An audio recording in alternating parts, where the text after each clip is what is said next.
Introdução à carta aos Colossenses. Autoria.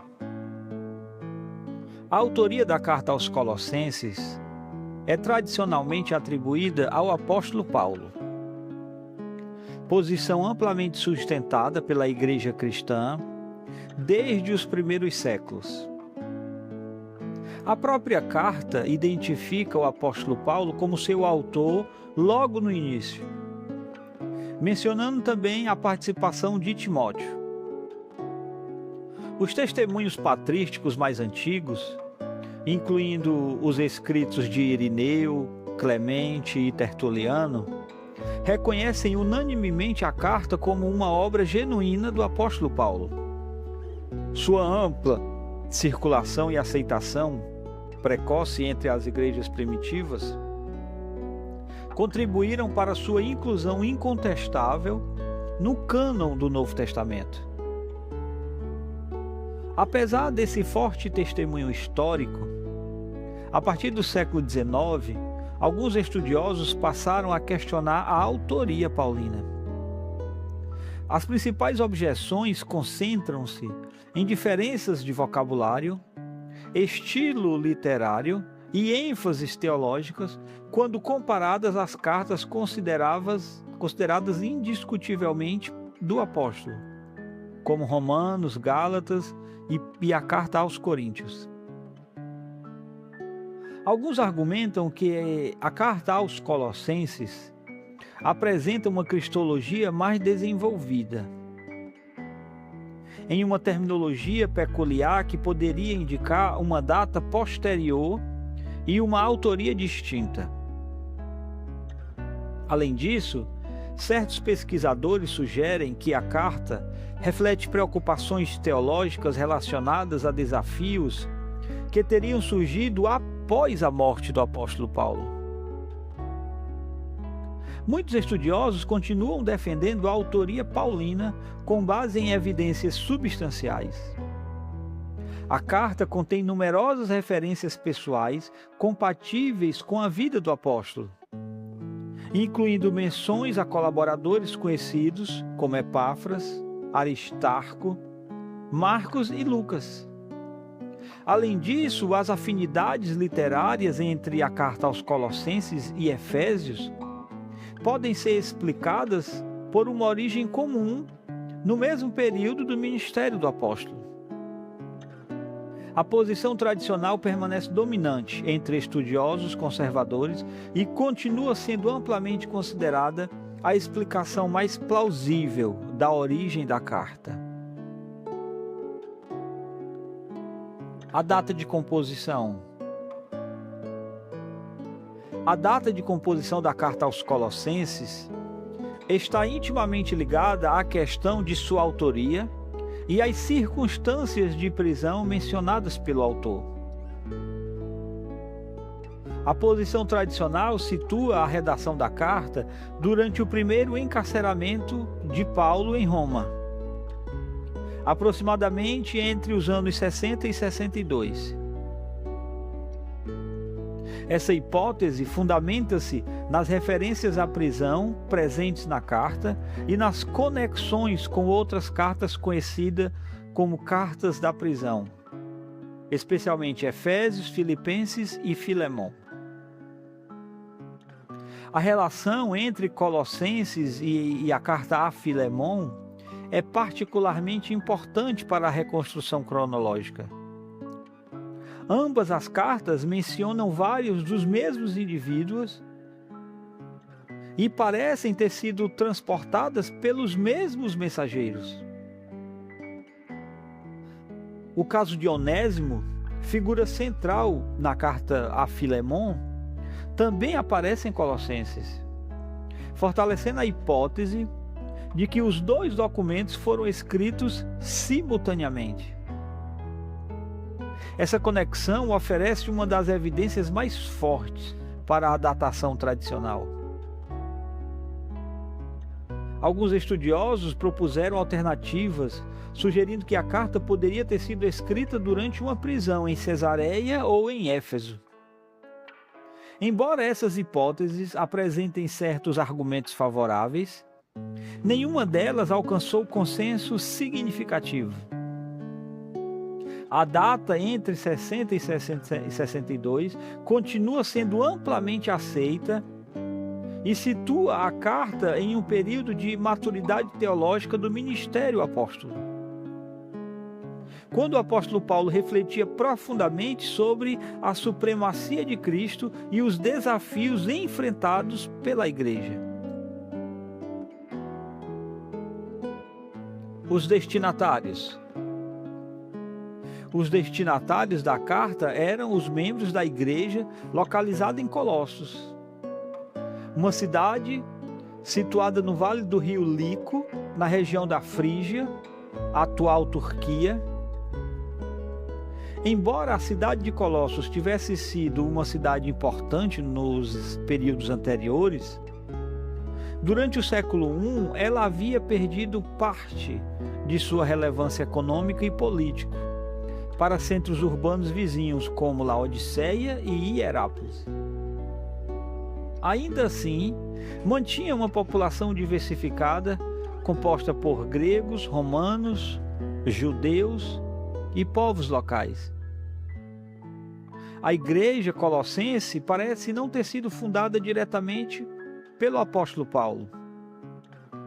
As advertências da carta sugerem que Epáfras desempenhou papel fundamental na evangelização da região.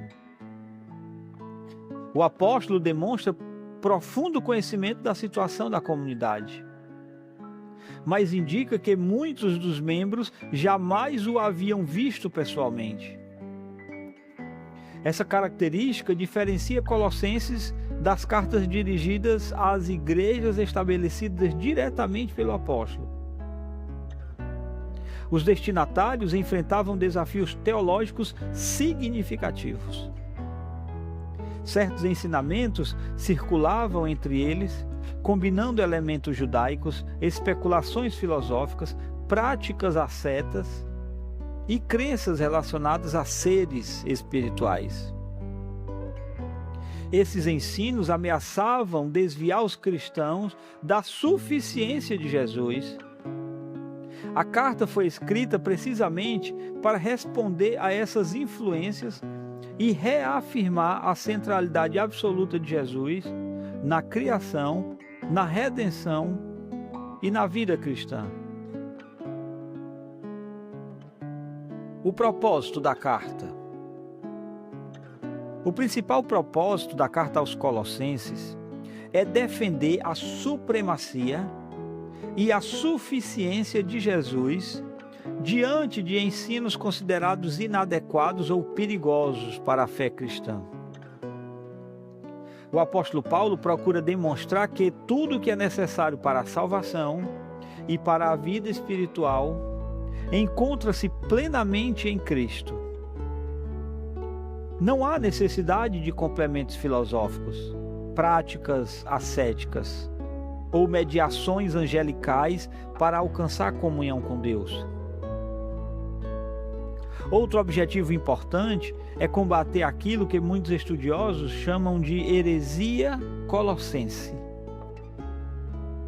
Embora seja difícil definir com precisão a natureza desse movimento, parece ter envolvido uma mistura de elementos judaicos, misticismo, ascetismo e especulações sobre poderes espirituais.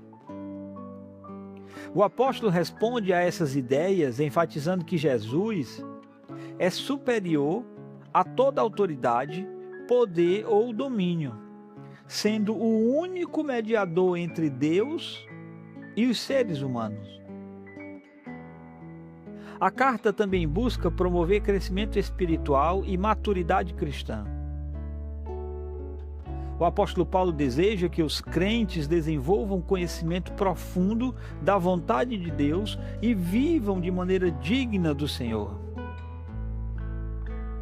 A segunda metade da carta dedica-se à aplicação prática da teologia apresentada anteriormente, mostrando como a supremacia de Jesus deve transformar relacionamentos, atitudes e comportamentos do cotidiano. O contexto histórico. O contexto histórico da carta está relacionado à expansão do cristianismo na Ásia Menor durante o primeiro século. A mensagem cristã havia alcançado diversas cidades da região, formando comunidades compostas majoritariamente por convertidos gentios.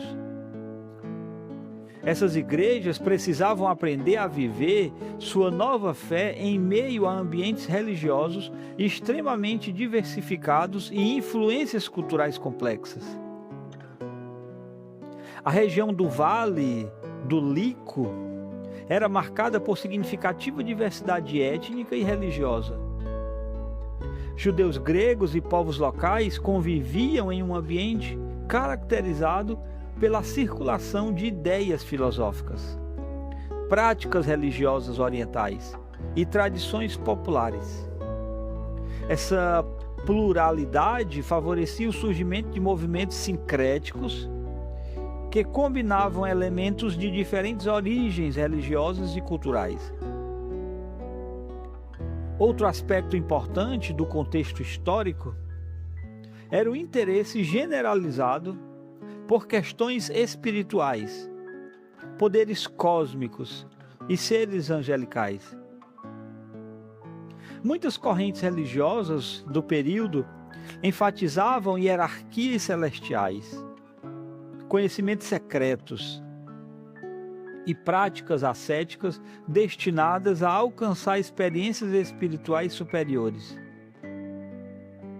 A ênfase do apóstolo Paulo na supremacia de Cristo sobre todos os poderes celestiais deve ser compreendida à luz desse contexto específico. A estrutura literária. A estrutura da carta aos Colossenses apresenta a organização clara e cuidadosamente planejada.